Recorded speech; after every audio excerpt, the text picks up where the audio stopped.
Hello दोस्तों, मैं सनी चौहान स्वागत करता हूं आप सभी का अपने YouTube चैनल में। आज हम बात करेंगे हमारा जो बीएससी फर्स्ट सेमेस्टर चल रहा था मैथमेटिक्स। आज है हमारा लेक्चर 8। देखिए, ओवरऑल बात करूं आज के लेक्चर की तो आज डाइवर्जेंट पर बात होगी। डाइवर्जेंट इसका थोड़ा थोड़ा बेसिक्स मैं आपको बता चुका हूं, जैसे कि मैंने कल आपको क्वेश्चंस कराए थे डाइवर्जेंट और कन्वर्जेंट के। जो मैंने आपको सीक्वेंसेस कराई थी, पी टेस्ट था, लेबनिज टेस्ट था, कई प्रकार के टेस्ट थे, उनमें हम बताते थे कि कौन सा हमारा डाइवर्जेंट है, कौन सा कन्वर्जेंट है। उसी प्रकार हम देखेंगे कि कोई सीक्वेंस डाइवर्जेंट कब होता है। देखिए, डाइवर्जेंट जो हमारा सीक्वेंस है वो टू टाइप्स का होता है। एक होता है डाइवर्जेंट टू प्लस इंफिनिटी और एक होता है डाइवर्जेंट टू माइनस इंफिनिटी। देखिए, अगर डाइवर्जेंट टू प्लस इंफिनिटी और माइनस इंफिनिटी की अगर मैं बात करूं, यहाँ पर अगर हमारी ये एक नंबर लाइन है, अगर हमारा सीक्वेंस कोई प्लस इंफिनिटी पर जाता है, प्लस इंफिनिटी पे जाता है, तो वो हमारा सीक्वेंस हो जाएगा डाइवर्जेंट टू प्लस इंफिनिटी। और अगर हमारा सीक्वेंस कोई माइनस इंफिनिटी पर जाता है, तो हो जाएगा हमारा डाइवर्जेंट टू माइनस इंफिनिटी। इस तरीके से ये हमारा ओवरऑल सार है। ठीक है, अब थोड़ा अंदर से बेसिक से अंदर तक जाके उसकी जानकारी को हम लेते हैं। देखिए, डाइवर्जेंट सीक्वेंस हमारी दो टाइप्स की होती है। हमारा होता है डाइवर्जेंट टू प्लस इंफिनिटी, एक होता है divergent to minus infinity. Divergent to plus infinity क्या होता है? A sequence of real number. ऐसी सीक्वेंस, कोई सीक्वेंस है जो रियल नंबर्स की है, जिसे हम an से डिनोट करेंगे, is said to be DGT. उसे हम डीजीटी कहेंगे। डीजीटी मतलब यही डाइवर्जेंट को शॉर्ट में लिखा जाता है डीजीटी। ठीक है, डाइवर्जेंट कहेंगे अगर वो प्लस इंफिनिटी पर कन्वर्स कर रहा हो। ठीक है, इस तरीके से if for any real number, ये इसकी मैथमेटिकल डेफिनेशन है कि अगर k बिलोंग कर रहा हो r में और देयर एग्जिस्ट m बिलोंग कर रहा हो n में। देखिए, आप पूछेंगे सर n तो पता है, n क्या होता है? नेचुरल नंबर है। लेकिन m यहाँ पे क्या है? देखिए, m क्या है? m कोई संख्या है, बहुत बड़ी संख्या है, जैसे कि कोई 10 लाख। ठीक है, इस तरीके से तो m संख्या है 10 लाख, तो यहाँ पर हमारी जो संख्या है वो n से बिलोंग करेगी। देखिए, ये 10 लाख भी तो हमारा नेचुरल नंबर है, इसलिए कहा गया है m बिलोंग्स टू n।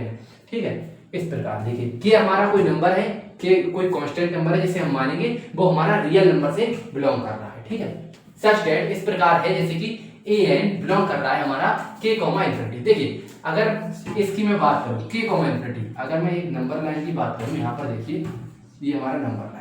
ठीक है, ये नंबर लाइन है हमारा k, इंफिनिटी। मान लीजिए कि यहाँ पर कोई k है, ठीक है, और इंफिनिटी जा रहा है, ये इंफिनिटी। तो आप देखेंगे ये तो बाउंड हो गया इधर से इसका लिमिट इन्फीमम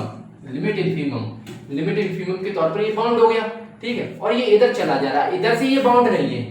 देखिए, कन्वर्जेंट की शर्त क्या होती है कि bounded plus unique limit point. ठीक है, तो इसमें बाउंडेड नहीं है, एक तरफ से तो ये बाउंड है लेकिन दूसरी तरफ से ये बाउंड नहीं है, इसलिए हम इसे कहेंगे डाइवर्जेंट। अगर ये दोनों तरफ से, मान लीजिए इधर कोई k1 नंबर पे अगर ये जाता, ये मतलब बाउंड हो जाता, और यहाँ पर कोई k2 नंबर पे ये बाउंड हो जाता, तो ये हो जाता ओवरऑल बाउंडेड। ठीक है, और मान लीजिए इसका कोई लिमिट पॉइंट भी हमें कोई सिंगलटन वन वगैरह कुछ भी मिल जाता, तो इस तरीके से हम कह सकते थे कि ये हमारा कन्वर्जेंट है। ठीक है, अब हम इसे बोलेंगे डाइवर्जेंट है। डाइवर्जेंट हम इसे क्यों बोलेंगे? देखिए, आप क्यों बोलेंगे, एक सेकेंड। देखिए, अगर हमारे नंबर लाइन पे कोई नंबर है k, ठीक है, और दूसरा हमारा अंतिम नंबर जो है वो हमारा है, किधर गया? Minus infinite. इधर देखिए, प्लस का इनफाइनाइट, इसकी बात कर रहा था मैं, प्लस का इनफाइनाइट। मान लीजिए प्लस के इनफाइनाइट पे जा रहा है। अगर कोई सीक्वेंस हमारा प्लस का, ओवरऑल सार ये है, अगर कोई हमारा सीक्वेंस इनफाइनाइट पर चला जाए तो हमारा सीक्वेंस वो होगा डाइवर्जेंट टू प्लस इंफिनिटी।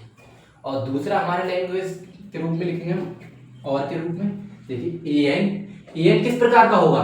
कोई हमारा an है वो हमारा k से बड़ा होगा या उसके बराबर होगा। ये जो k नंबर हमने यहाँ पे माना था, वहां पे उसके, अगर उससे इसकी तुलना करें ना, तो ये k नंबर an से जो हमारा सीक्वेंस होगा, या तो हमारा सीक्वेंस k के बराबर होगा या k से बड़ा होगा, इसका सार ये है। ठीक है, और ये कोई कंडीशन n को यहाँ पर कोई बड़ी वैल्यू है जैसे कि 10,000, तो उसको हम उससे भी बड़ी वैल्यू ले रहे हैं। इसका मतलब है कि मान लीजिए n की वैल्यू हमने ली 10 लाख या 10,000 जो भी है, तो हम n की वैल्यू जो लेंगे वो 10,000 से बड़ी लेंगे, जैसे कि 10,000, 100 रुपए, 10,200 रुपए, इस प्रकार हम लेंगे। ठीक है, ये है हमारा n की वैल्यू, हमें m से बड़ी लेनी है, और m क्या है? m हमारी बड़ी वैल्यू है। ठीक है, इस तरीके से। अब देखिए n की अगर मैं बात करूँ, ये देखिए अगर इसको मैं खोलूँ यहाँ पे 1 रखूँ तो 1, 2 रखूँ तो 2, 3 रखूँ तो 3, 4 रखूँ तो 4, 5 रखूँ तो 5, 6, इस प्रकार ये चलता जा रहा है। और आप इस पर नंबर रखते चले जाएंगे, चलता चलेगा, तो आपको ये पता चल रहा है ये ओवर और हमारा इन्फिनिटी पर जाने की कोशिश कर रहा है। तो हम इसको क्या लिख सकते हैं, इसको लिख सकते हैं हम डाइवर्जेंट टू प्लस इन्फिनिटी, इस तरीके से। एन स्क्वायर की अगर मैं बात करूँ तो इसको खोलेंगे हम तो 1, 4, ठीक है, 9, 16, इस प्रकार ये चलता रहेगा हमारा। और ये हम देखेंगे तो ये हमारा यहाँ पर हम नंबर रखते रहेंगे तो हमारा सीक्वेंस बढ़ता रहेगा और हमारा सीक्वेंस इन्फिनिटी पर जाने की कोशिश करेगा। यही मैंने बताया था आपको कि अगर हमारा सीक्वेंस इन्फिनिटी पर जाने की कोशिश करता है तो सीधे हम इसको बोल देंगे डाइवर्जेंट टू माइनस वो प्लस इन्फिनिटी। अब इधर से हम डाइवर्जेंट टू माइनस इन्फिनिटी को समझ लेते हैं। देखिए ये सीक्वेंस हमारा इन्फिनिटी पे जा रहा है, अगर कोई ऐसा सीक्वेंस होता हमारा जो माइनस इन्फिनिटी पर कन्वर्ट कर जाता तो हमारा सीक्वेंस कैसा हो जाता, वो हमारा सीक्वेंस हो जाता divergent to minus infinity. Language से समझ लेते हैं, a sequence an of real numbers is said to be divergent minus infinity if for any k belongs to r for there exists some m belongs to n। इस प्रकार देखिए कोई हमारा k number है, संख्या रेखा समझते हैं, कोई हमारा k नंबर है यहाँ पे, वो r से बिलोंग करता हुआ, r मतलब वो रियल नंबर हमारे कौन से होते हैं, जो हमारे सभी प्रकार के नंबर होते हैं, वास्तविक संख्या। तो वास्तविक संख्याओं को छोड़कर हमारे जितने भी नंबर होते हैं वो रियल नंबर होते हैं, ठीक है। इस प्रकार अगर कि हमारा आर से बिलोंग कर रहा है, ठीक है, हमारा कि कुछ भी है, सिर्फ इमेजिनरी नंबर को छोड़ के कि कुछ भी है, there exist some m belongs to n, ये वही नंबर कि n हमें ऐसा लेना है कि m से m हमारा ऐसा होना चाहिए, जिसकी मान लो m कोई बड़ी संख्या मैंने आपको बताई थी 10,000 मान लो, तो 10,000 भी तो n से बिलोंग कर रही है, इस तरीके से, ठीक है। इतना आपको समझ में आ गया होगा। आगे देखते हैं अगली डेफिनेशन है इसकी mathematical, such that an belong करता होगा माइनस इन्फिनिटी कॉमा k। देखिए an कैसे बिलोंग करेगा माइनस इन्फिनिटी कॉमा k पर, देखेंगे माइनस इन्फिनिटी कॉमा k। ये कह रहा है मान लीजिए हमारा कोई k है यहाँ पे और हमारा अगर सीक्वेंस है वो इधर को अगर माइनस इन्फिनिटी पर जाने की कोशिश कर रहा है, माइनस इन्फिनिटी पर अगर हमारा सीक्वेंस k वैल्यू से, मान लीजिए k कोई नंबर है 1 2 3 4 8 10 15 20 50, ठीक है, कुछ भी नंबर है, यहाँ से माइनस इन्फिनिटी पर जाने की कोशिश कर रहा है तो उसको हम बोल देंगे डाइवर्जेंट टू माइनस इन्फिनिटी, बस। और दूसरा इसका है जी, मैंने आपको बताया था कि m कोई बड़ा नंबर है और m से भी बड़ा है n, मान लो m की वैल्यू 10,000 है तो 10 से बड़ी n है, यहाँ पर 10,000 100 10,000 200 10 मतलब 15,000 16,000 17,000, ओवरऑल 10,000 से बड़ा लेना है। और में दूसरी डेफिनेशन है हमारी कि an कोई ऐसा नंबर है जो k से छोटा है। अरे रियल बात है, इधर होती है माइनस की संख्या, आपको मैंने बताया था आपको k यहाँ पे है, ठीक है, k यहाँ पे है और k से छोटा जाएंगे तो ओवरऑल ये k से छोटा ही तो होगा जो हमारा माइनस इन्फिनिटी पर an जा रहा होगा, तो इस प्रकार चलता रहेगा। जब हमारा पहला नंबर k है और नंबर हमारे an के तौर पर बढ़ते इधर माइनस इन्फिनिटी पर चलते रहेंगे, ओके। और कोई डेफिनेशन मैंने आपको बताई थी n बड़ा है m से, ठीक है, n को यहाँ पर बड़ा नंबर है, बहुत बड़ा नंबर है, उससे भी बड़ा है हमारा n। इस प्रकार इसके एग्जांपल देखेंगे, अगर हम इसको खोलेंगे तो -1 -2 -3 -4 इस प्रकार हमारा चलता रहेगा। आप देखेंगे तो ये अगर इस पे आप नंबर रखते रहेंगे तो ये हमारा कहाँ जाने की कोशिश कर रहा है, हमारा माइनस इन्फिनिटी पर जाने की कोशिश कर रहा है, तो इसको हम क्या बोलेंगे डाइवर्जेंट टू माइनस इन्फिनिटी। इस प्रकार माइनस का n स्क्वायर, देखिए माइनस का n स्क्वायर, इसमें माइनस का 1 माइनस का 4 माइनस का 9, ये सब मैं आपको बता चुका हूँ कि किस प्रकार इनको रखते हैं। यहाँ पर 1 का स्क्वायर रखेंगे, फिर 2 का स्क्वायर रखेंगे, फिर 3 का स्क्वायर रखेंगे, इस प्रकार फिर यहाँ पर 16 आएगा, इस प्रकार ये चलता रहेगा। आप यहाँ पर नंबर रखते रहेंगे, संख्या बढ़ती रहेगी, नंबर रखते रहेंगे, संख्या बढ़ती रहेगी, किसी प्रकार ये हमारा सीक्वेंस जो है हमारा ये माइनस इन्फिनिटी पर जाने की कोशिश करेगा। और जब ये माइनस इन्फिनिटी पर जाने की कोशिश करेगा तो हम इसको बोल सकते हैं डाइवर्जेंट टू माइनस इन्फिनिटी। ये रहा। देखिए कल मेरे पास एक कमेंट आया था कि सर आप बहुत तेज पढ़ाते हैं, थोड़ा हल्का कीजिए, समझ में सब आता है लेकिन तेज के चक्कर में कुछ निकल जाता है। तो आज मैंने पूरा कोशिश किया आपको हल्के हल्के बड़े आराम से समझाने का। खैर आपको ये सब समझ में आ गया हो, बहुत इजी टॉपिक है ये और इसके कुछ इंपॉर्टेंट पॉइंट्स हैं वो और मैं करा देता हूँ, इसको आप स्क्रीनशॉट ले लीजिए। अभी मैंने आपको कराया कि डाइवर्जेंट सीक्वेंस क्या होता है, ठीक है। देखिए डाइवर्जेंट सीक्वेंस हमारा क्या था, दो प्रकार का था, डाइवर्जेंट टू प्लस इन्फिनिटी और डाइवर्जेंट टू माइनस इन्फिनिटी। अर्थात कि हमारा सीक्वेंस अगर प्लस इन्फिनिटी पर जा रहा है तो डाइवर्जेंट टू प्लस इन्फिनिटी, और अगर हमारा माइनस इन्फिनिटी पर जा रहा है तो डाइवर्जेंट टू माइनस इन्फिनिटी। अब देखिए इनसे रिलेटेड हम कुछ इंपॉर्टेंट पॉइंट्स को देखेंगे। देखिए अगर हमारा an प्लस इन्फिनिटी पर जा रहा है तो एवरी सब्सीक्वेंस, मतलब जो हमारे an से सब्सीक्वेंस बनाए जाएंगे वो भी प्लस इन्फिनिटी पर जाएंगे, ठीक है, पहला पॉइंट। दूसरा पॉइंट है हमारा कि an अगर हमारा माइनस इन्फिनिटी पर जा रहा है तो उससे बनाए जाने वाले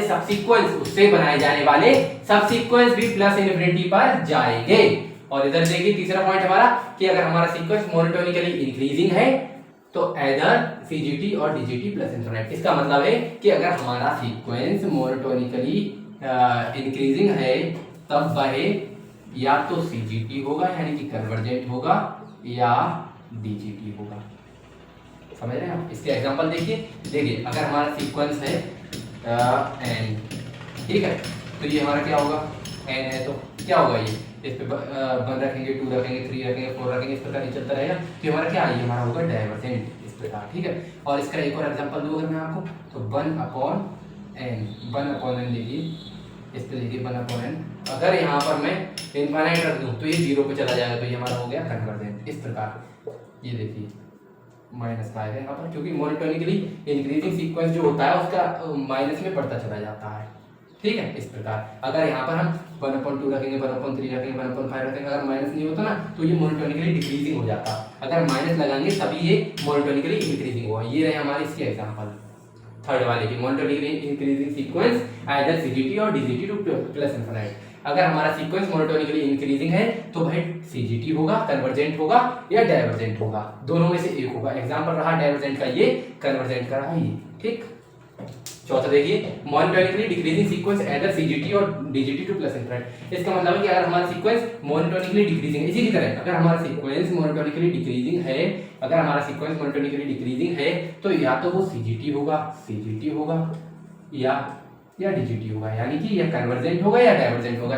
एग्जांपल देखिए जैसे कि हमारा हो गया माइनस का n, इसको अगर हम देखें तो इसको -1, -2, -3, तो ये देखते हैं आप माइनस इन्फिनिटी पर जाता है, तो हमारा क्या हो गया, ये हमारा हो गया डाइवर्जेंट, ठीक है। अगर हम एक और उदाहरण देखें 1/n का, ये हमारा क्या है, मोनोटोनिकली डिक्रीजिंग सीक्वेंस है। अगर यहाँ पर हम लिमिट लगाएंगे 0 करेंगे इसको, तो ये क्या हो जाएगा, इनफाइनाइट करेंगे तो ये हमारा 0 पर चला जाएगा, और ये हमारा क्या हो गया, ये हमारा हो गया कन्वर्जेंट। ये हमारा हो गया तीसरे का एग्जांपल, ये हमारा हो गया चौथे का एग्जांपल। इस प्रकार देखिए पांचवें देखिए मोनोटोन सीक्वेंस आइदर CGT और DGT। वही बात देखिए जो तीसरे वाले में बात कही गई है, तीसरे और चौथे में वो इधर कह दी गई, बस इसमें क्या था, मोनोटोनिकली इंक्रीजिंग लगा दिया था, तो इसमें मोनोटोनिकली डिक्रीजिंग लगा दिया था।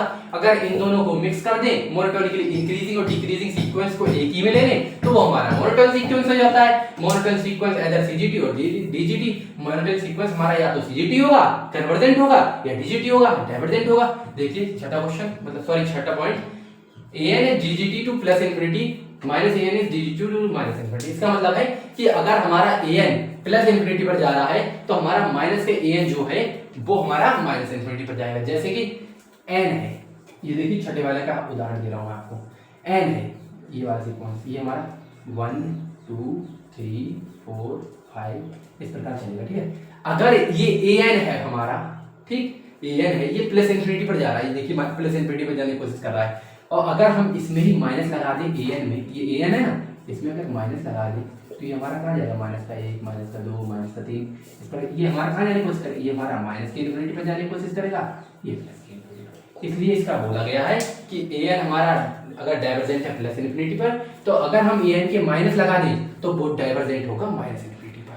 ये रही आज की हमारी क्लास, और थोड़ा काम वगैरह चल रहा है तो थोड़ी आवाज का आपको इश्यू आ सकता है, इसके लिए माफ करना। और thank you so much for watching this video, और आज के लिए बस इतना ही, और बाय बाय, टेक केयर। फिर मिलते हैं। अगर हमारा दिया हुआ कंटेंट आपको पसंद आ रहा है तो हमारे चैनल को लाइक, सब्सक्राइब, शेयर करें। Thank you so much, bye bye, take care.